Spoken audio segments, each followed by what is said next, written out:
George Muller గారు అంటారు, విశ్వాసము పాదాల వంటిది, వీటి ద్వారానే యేసునొద్దకు మనం వెళ్ళగలం. విశ్వాసంతో ఒకడు ముందెళ్ళొచ్చు, ఒకడు మెల్లగా వెళ్ళొచ్చు, ఒకడు కుంటుతూ అవిటితనంతో రావచ్చు. విశ్వాసం అనేది నీలో ఉంటే నువ్వు ఎలా వచ్చినా గానీ దేవుడు నీకు స్వస్థతనిస్తాడు, సమాధానాన్ని ఇస్తాడు. ఆయన మన జీవితంలో ఏదైనా చేయగలడు, మన కథను కూడా ఆయన మార్చగలడు. ఏమైనా చేయగలవు, కథ మొత్తం మార్చగలవు, నీ నామముకే మహిమంతా తెచ్చుకొందువు.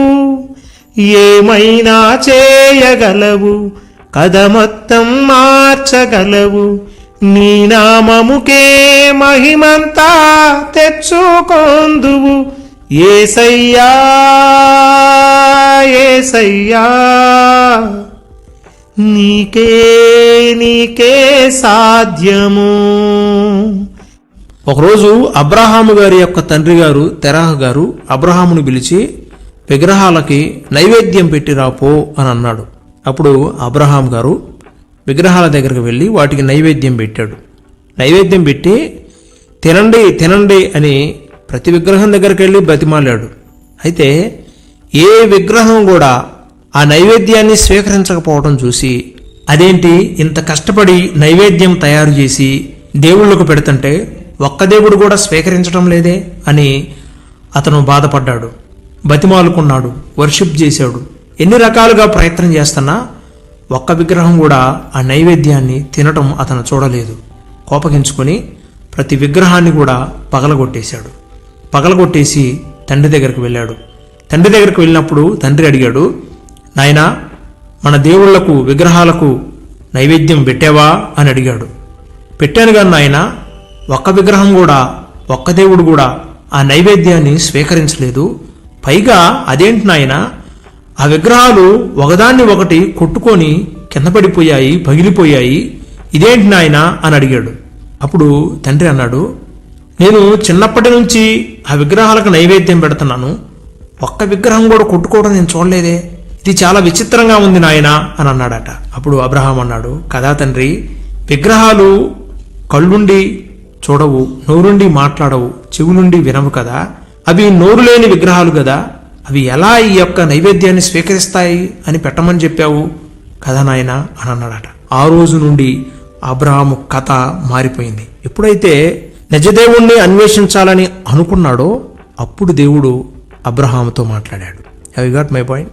ఎప్పుడైతే మనం అంధకార సంబంధమైన వాటిని వదిలిపెట్టి నిజముగా దేవుడు ఉన్నాడా, ఆయన ఎలా ఉంటాడు, ఎక్కడ ఉంటాడు అని మనం అన్వేషిస్తే దేవుడు మన కథ మొత్తం మార్చేస్తాడు. యూదులు ఒక సందర్భంలో యేసుక్రీస్తు ప్రభువారితో డెబిట్ చేస్తున్నప్పుడు యోహాను సువార్తలో ఉంటుంది, మేము అబ్రహాము యొక్క వారసులము, మా తండ్రి అబ్రహాము అని అంటారు వాళ్ళు. అంటే ఇశ్రాయేలీలకు వంశ స్థాపకుడు అబ్రహాము. ఎందుకంటే అబ్రహాము వారి కథను మార్చినవాడు, వారి జీవితాన్ని మార్చినవాడు. మరి తెరాహు గురించి ఎందుకు మాట్లాడరు, అంతకు ముందున్న వ్యక్తుల గురించి ఎందుకు మాట్లాడరు? ఎందుకంటే అబ్రహాము యొక్క కథ మారింది. నిజదేవుడు ఎవరు అని అన్వేషించినప్పుడు నిజదేవుడు అతనితో మాట్లాడి అన్నాడు, అబ్రహాము, నువ్వు ఇక్కడ ఉండవలసిన వ్యక్తివి కాదు, ఈ ప్రాంతాన్ని నువ్వు వదిలిపెట్టు, ఈ సాంప్రదాయాన్ని వదిలిపెట్టు, ఈ విగ్రహాలను వదిలిపెట్టు, నీ తండ్రిని వదిలిపెట్టు, నీ ప్రజలను వదిలిపెట్టు, నీ కుటుంబాన్ని వదిలిపెట్టు, నేను చూపించిన ప్రాంతానికి నువ్వు వెళ్ళు అని అన్నాడు. ఎందుకంటే నీ కథ మారుతుంది, నీ స్టోరీ మారిపోయిద్ది, మొత్తం మారిపోయిద్ది. ఇక నుంచి నువ్వు విగ్రహారాధకుడు కాదు, సత్యదేవుని నిజదేవుణ్ణి ఎరిగావు గనుక నేను నీకు స్వాస్థ్యముగా ఒక భూమిని, ఒక దేశాన్ని ఇవ్వబోతున్నాను, నీ ప్రజలు దానిని స్వతంత్రించుకుంటారు అని చెప్పాడు. అప్పుడు అబ్రహాం అన్నాడు, 75 ఏళ్ళ నుంచి నేను మొక్కని దేవుడు లేడు, అందరికి మొక్కాను, నాకు వివాహం అయింది కానీ పిల్లలు లేరయ్యా అన్నాడు. నీ జీవితం మారిపోబోతుంది అబ్రహాము, ఏమి లేదు, నేను చెప్పినట్లుగా నడుచుకో చాలు, నీకు నేను పిల్లల్ని ఇస్తాను, సంతానాన్ని ఇస్తాను అని అన్నాడు. హెబ్రీయులకు రాసిన పత్రిక 11వ అధ్యాయం 8వ వచనంలో, అబ్రహాము పిలువబడినప్పుడు విశ్వాసమును బట్టి ఆ పిలుపునకు లోబడి తాను స్వాస్థ్యముగా పొందనయున్న ప్రదేశమునకు బయలు వెళ్ళెను, మరియు ఎక్కడికి వెళ్ళవలెనో అది ఎరుగక బయలు వెళ్ళెను. అబ్రహాము గారిని గనక మీరు కనుగొని, అబ్రహాము గారు ఈ బస్టాండ్లో మీరు నిలబడ్డారు, ఎక్కడికి వెళ్ళాలి అని అడిగితే ఆయన అంటాడు, నా ప్రయాణం ఎక్కడికో తెలియదు, ఆయన ఎక్కడ ఆగమంటే అక్కడ ఆగాలి. ఆ రోజుల్లో గూగుల్ మ్యాప్స్ లేవు, ఫోన్స్ లేవు, టెక్నాలజీ లేదు, ఏ మార్గాన్ని పట్టుకొని వెళ్ళాలో తెలియదు. ఆ రోజుల్లో ఈ రోజుల్లాగా తార్ రోడ్లు లేవు, అన్ని మట్టి రోడ్లు, కాలిబాటలు. చూడండి, అలాంటి పరిస్థితుల్లో కూడా దేవుడు చెప్పినట్లుగా బయలుదేరాడు. ఆ ప్రాంతం ఎరుగకై అన్వేషించాడు. దేవుడు అబ్రహాము చేరుకోవలసిన రేవుకి దేవుడు అతనిని చేర్చాడు. తర్వాత దేవుడు అతనికి సంతానాన్ని ఇచ్చాడు. వారిద్దరిని తల్లిదండ్రులుగా మార్చాడు. కథ మారిందా? అప్పటి వరకు ఎలా ఉన్నారు? గుడ్రాలు గుడ్రాలు అని ముద్ర వేయబడి ఉన్నారు, శాపగ్రస్తుల్లాగా చూశారు. ఒక్కసారిగా అబ్రహాం యొక్క స్టోరీ దేవుడు మార్చేశాడు. ప్రియ సహోదరి సహోదరుడా, దేవుణ్ణి మనం వెతకగలిగితే, దేవుని దగ్గరకు వచ్చి మనం ప్రార్థన చేయగలిగితే, నువ్వు ఉన్నావా ప్రభువా, నాతో మాట్లాడు అని నువ్వు అనగలిగితే, ఆయన నీ స్టోరీ అంతా మార్చేస్తాడు. మనకు కావాల్సింది ఏంటంటే విశ్వాసం ఉండాలి. కుష్టి వ్యాధిగ్రస్తుడికి ఊరిలో ప్రవేశం లేదు. ఊరు బయట ఉండవలసిన వాడు ఆయన దగ్గరకు వచ్చి అన్నాడు, నీకు ఇష్టమైతే నన్ను ముట్టి స్వస్థపరచు అన్నాడు. కథ మారిందా? అప్పటి వరకు ఊరు బయట ఉన్నవాడు కథ మారింది. ఊరు లోపలికి వచ్చాడు, స్వస్థ పొందుకున్నాడు, తన కుటుంబాన్ని కలుసుకున్నాడు. అపోస్తుడైన పౌలు గారు తిమోతికి రాసిన 1వ పత్రిక 3వ అధ్యాయం 9వ వచనం అంటాడు, విశ్వాస మర్మమును పవిత్రమైన మనస్సాక్షితో గైకొను వారమై ఉండాలి. విశ్వాసం యొక్క మర్మం మనం ఎరగకపోతే మన స్టోరీ మారదు. ఏమండి, ఎంతో కష్టపడి చదివానండి, అయినా ఉద్యోగం రాలేదండి, భయపడాల్సిన అవసరం ఏం లేదు. బహుశా మరికొన్ని రోజుల్లో లేదా కొన్ని నెలల్లో, కొన్ని సంవత్సరాల్లో నీ కథ నా దేవుడు మార్చబోతున్నాడు. ఆయన మార్చవలసిన సమయం వచ్చినప్పుడు మారుస్తాడు. ముందే నువ్వు తొందరపడ్డావు అనుకో, అది మరింత ఎక్కువ శ్రమకు కారణమవచ్చు. తొందరపడొద్దు. దేవుడు నీ కథ మార్చాల్సినప్పుడు మారుస్తాడు. అప్పటి వరకు నువ్వేం చేయాలి? నిర్దిష్టంగా ఉండాలి. ఓడకి అనేకమైన సమస్యలు ఎదురైనప్పుడు ఓడ నాయకుడు నిర్దిష్టమైన స్థానంలో పెట్టి చుక్కాని అంటిపెట్టుకుని ఉంటాడు. సిమిలర్గా మనం కూడా మన విశ్వాసానికి చుక్కాని అయిన యేసయ్యని అంటుపెట్టుకొని ఉండాలి. మన ఆత్మను నిర్దిష్టమైన స్థానంలో ఉంచి ఆయనపై ఆధారపడాలి. ప్రభువా, నా స్టోరీ మారుస్తానన్నావుగా, నా కథను మారుస్తానన్నావుగా, నేను ఎదురు చూస్తున్నాను. నీ ఇష్టం వచ్చినప్పుడు మార్చు. అప్పటి వరకు నేను నెమ్మదిగా ఉండుటకు కృప దయచేయని అడగాలి. ద్రాక్ష తోటలో ఫలాలు లేనప్పుడు, చేనులోని పైరు పంటకు రానప్పుడు, పశువుల శాలలో పశువులు లేనప్పుడు హబకుక్కు దేవుని స్తుతించాడు, ఆరాధించాడు.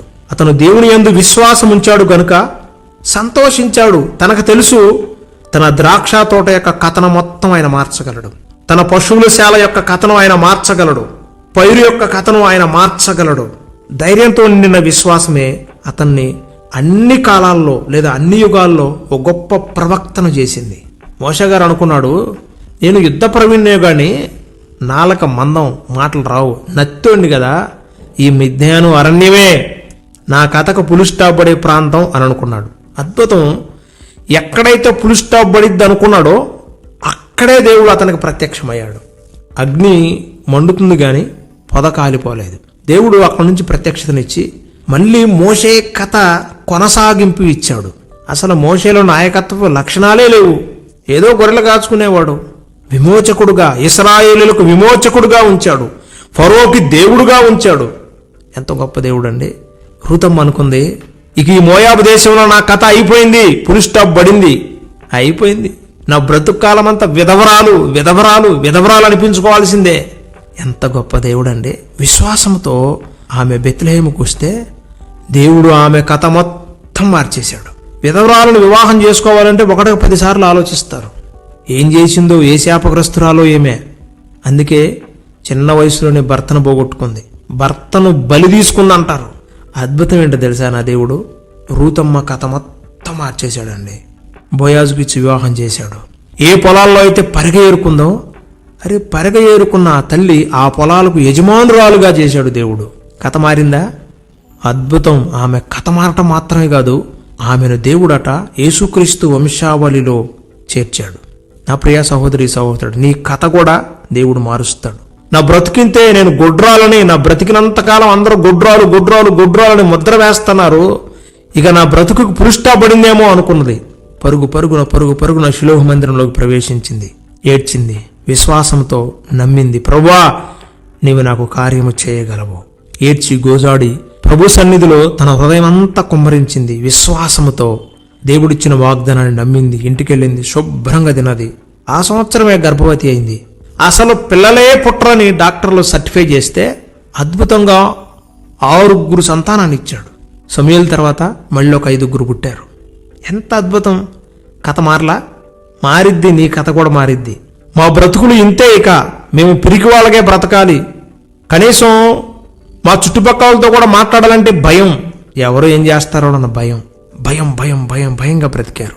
మేము బ్రతుకాలం అంతా ఇలా భయంతోనే బ్రతకాలేమో. గిద్యోను ఆ తరంలో అలా అనుకున్నాడు. అద్భుతం. గిద్యోను దగ్గరకు వచ్చి దేవుడు అన్నాడు, పరాక్రమం కలిగిన బలాఢ్యుడా అని అన్నాడు. ఎంత అద్భుతం! 300 మందితో ఒక గొప్ప విజయాన్ని ఇచ్చాడు. దెబ్బకి గిద్యోను వారందరికీ నాయకుడైపోయాడు. ఎవరికైతే నువ్వు భయపడుతున్నావో వారిపైన నీవు ఒక న్యాయాధిపతిగా దేవుడు నిన్ను నిలబెట్టగలడు. 38 సంవత్సరాల నుంచి ఈ బెతస్తా కోనేరు దగ్గర పడి ఉన్నాను, నా కథ ఇక్కడే ముగిసిపోయిద్దేమో అనుకున్నాడు. అద్భుతం ఏంటో తెలుసా? యేసయ్య ఆ బెతస్తా కోనేరు దగ్గరికి వెళ్ళాడు. ఆ 38 సంవత్సరాలు కలిగిన ఆ పక్షవాయువు గలవాడిని చూశాడు. స్వస్థపడగూరుచున్నావా అని అడిగాడు. అబ్బా, నువ్వు ఫుల్ స్టాప్ అనుకున్న నీ స్టోరీని ఇలా మొదలు పెడతాడు మళ్ళీ దేవుడు. స్వస్థపడగోరుచున్నావా?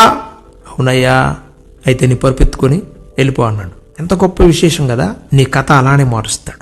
పక్షవాయువు రోగి ఎలాగైతే ఒకచోట బంధించబడి మంచానికి ఆనుకొని లేదా నేలకు ఆనుకొని దాన్ని అంటిపెట్టుకుని అలాగే పట్టుకున్నాడో, అసలు నడవలేడు, లేవలేడు, కనీసం తన పక్కనున్న బెతస్తా కోనేరులోకి కూడా దిగలేనోడు రోజు పరుగు పట్టుకొని పరుగులు తీస్తా ఉన్నాడు.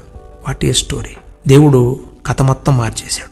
ఈరోజు నా కథ మార్చాలని నేను కోరుకుంటున్నాను. మీరు కూడా నా కొరకు చిన్న ప్రార్థన చేయండి బ్రదర్ అన్నవారు. మీ కుడి హస్తాన్ని ఎత్తినట్లయితే మీ కొరకు చిన్న ప్రార్థన.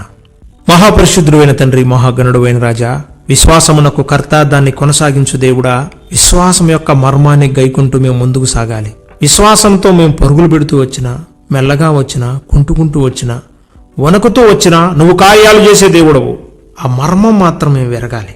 పరిశుద్ధుడా, అబ్రహాము కథను మార్చావు, మోషే కథను మార్చావు, హన్నా కథను మార్చావు, రూతమ్మ కథను మార్చావు, కుష్ఠిరోగి యొక్క కథను మార్చావు. 38 సంవత్సరాలుగా బెతస్తా కోనేరు దగ్గర పడి ఉన్న రోగి కథను మార్చావు. పుట్టుగుడ్డివాని కథను మార్చావు. పరిశుద్ధుడైన తండ్రి, మా కథను కూడా ఈరోజు నువ్వు మారుస్తావు మేము నమ్ముచున్నాము. విశ్వాసం యొక్క మర్మమును గైకొన్నట్లుగా మా మనోనేత్రాలు తెరవండి. పరిశుద్ధుడా, యోసేపు కథను మార్చివేశావు. ప్రపంచ దేశాలకు యోసేపు కథ ప్రపంచ దేశాలను పోషించే కథగా మార్చావు. ఎంత గొప్ప దేవుడు అయ్యా! ఈరోజు మేము ఎక్కడ ఆగిపోయి ఉన్నా సరే, ఏ పరిస్థితుల్లో ఆగిపోయి ఉన్నా సరే, మా కథ ముందుకు సాగకుండా ఒక చోట నిలబడి ఉన్నా సరే, అంధకార పరిస్థితుల్లో ఒక నావ చిక్కుకున్నట్లుగా మేము చిక్కుకున్నా సరే, యేసయ్యా మమ్మల్ని బలపరచండి. విశ్వాసముతో ప్రభువా నిన్ను అంటిపెట్టుకొని ముందుకు సాగుటకు మాకు శక్తినివ్వండి. మా బిడ్డల కథ ఎక్కడెక్కడ ఆగిపోయిందో ఈరోజు మీరు పునః ప్రారంభించండి. భయాలు, దుఃఖాలు, వేదనలు, శోధనలన్నింటినీ తొలగించండి. మా కథ మొత్తం మార్చే దేవుడు నీవే గనుక ఇదిగో ముందుకు కొనసాగకుండా ఆగిపోయిన మా కథను నీ చేతుల్లో పెడుతున్నాము. మా బిడ్డల యొక్క ప్రతి కథ నీకు తెలుసు. దయచేసి ప్రతి కథను మీరు మార్చివేయండి యేసునామమున. ఓ గొప్ప ఉద్యోగులుగా మా బిడ్డలను స్థిరపరచండి. దయచేసి జ్ఞాపకం చేసుకోండి అయ్యా. అప్పుల సమస్యలు, ఆర్థిక సమస్యలు, కుటుంబ సమస్యలు, వ్యక్తిగత సమస్యలు, కోర్టు సమస్యల్లో చిక్కుకున్నారు. ఇక మా కథ ముగిసిపోయింది అనుకుంటున్నారు. మా బిడ్డలు ఎక్కడ ఏ ఊబిలో చిక్కుకున్నారో జిగటగల ఊబి నుండి మీరు బయటికి లేవనెత్తండి. దొంగ ఊబి నుండి లేవనెత్తండి అయ్యా. దయచేసి నా ప్రభు, మా చిన్న బిడ్డలు చదువుకుంటున్నారు. జ్ఞానమునందు, వయసునందు, దేవుని దయందు, మనుషుల దయందు వృద్ధి చెందుదురుగాక. పరిశుద్ధుడా, గర్భఫలం లేని బిడ్డలను దర్శించండి. వీరి కథను మార్చి గర్భఫలాన్ని ఇవ్వండి. పరిశుద్ధుడైన తండ్రి, అనాథగా ఉన్న ఎస్తేరుకి నా ప్రభు ఆ దేశపు రాజుతో వివాహం జరిగించావు. గొప్ప దేవుడా, కథ మార్చావు. ఒక సాధారణమైన ఎస్తేరు మహారాణిగా చేయబడింది. గర్భఫలం లేని బిడ్డల కథను మార్చండి. గర్భఫలాన్ని ఇవ్వండి ప్రభువా. హన్నాను దర్శించినట్టుగా మా బిడ్డల యొక్క గర్భఫలాన్ని దర్శించండి. గర్భద్వారాలు తెరవండి ప్రభువా. అయ్యా, జైల్లో మగ్గిపోతున్న బిడ్డలను మీరు జ్ఞాపకం చేసుకోండి. యేసేపు స్టోరీ అయ్యా చెరసాల్లో మారినట్లుగా మా బిడ్డల స్టోరీలను కూడా మీరు మార్చమని అడుగుచున్నాం ప్రభువా.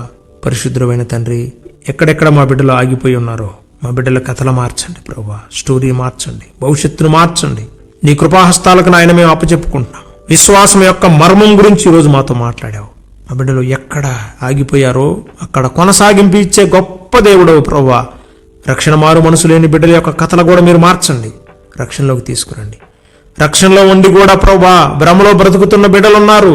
మా బిడ్డలు ఫలించాలి, వృద్ధి చెందాలి ప్రభువా. దయచేసి మా బిడ్డల కథలన్నీ మార్చండి, మా అంధకార స్థితులను మార్చండి, ఆగిపోయిన స్థితిని మార్చండి, అల్లాడిపోతున్న స్థితులను మార్చండి. చేతులెత్తిన మా బిడ్డల కథలన్నింటినీ మార్చి బలపరచండి. యేసుక్రీస్తు శక్తి కలిగిన నామంలో అడిగి వేడుకొని పొంది ఉన్నాము తండ్రి, ఆమేన్. మన తండ్రి అయిన దేవుని ప్రేమ, ఆయన కుమారుడైన ప్రభు అయిన యేసుక్రీస్తు వారి దివ్యకృప, పరిశుద్ధాత్మని అన్యోన్య సహవాసము ఈ ప్రార్థనలో ఏకీభవించిన మనందరికీ, సకల పరిశుద్ధులకు సార్వత్రిక సంగమునకును సదాకాలము తోడయుండి నడిపించునుగాక. ఆమేన్.